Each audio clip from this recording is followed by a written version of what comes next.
before we do our hit detection stuff, let's actually get our zombie moving in a bit of a unique way. I'm going to be making all these changes to the prefab because I'm going to want there to be lots of zombies potentially that all behave in a similar way. And I've already created some functionality for a lot of this stuff that I'll talk you through.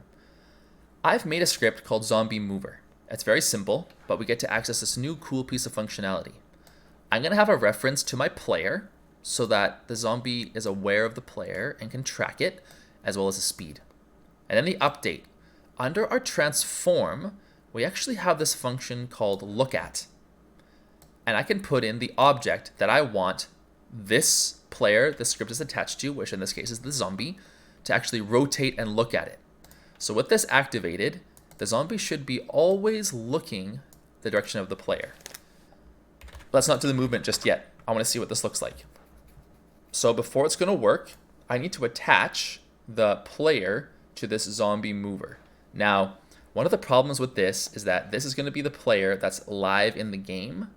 So I can't connect it at this level. So I'm going to have to connect it right now. It should actually have the script updated in the prefab, and I'll connect my player to it right here. Now the zombie is going to be looking at my player at all points in this game. It's still doing its animation. Did I not actually change that prefab? I'll go and look, but notice the zombie is turning to face me at all times. That's a pretty awesome effect. Really cool.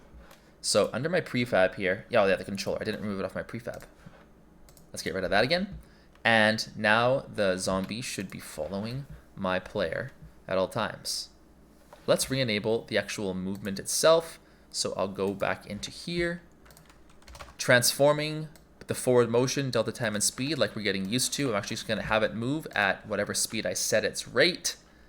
My speed looks like it's 5 right now. Let's see if the zombie is actually going to move. Now with its, yeah, it's going to look kind of funny just floating here, but boy, that looks pretty cool.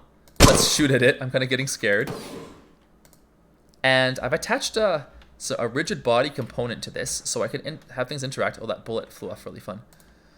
But the zombie isn't going to be able to be defeated right now, although notice the physics is making it bounce a little bit here and there as the forces are applied to it, which is kind of a cool effect.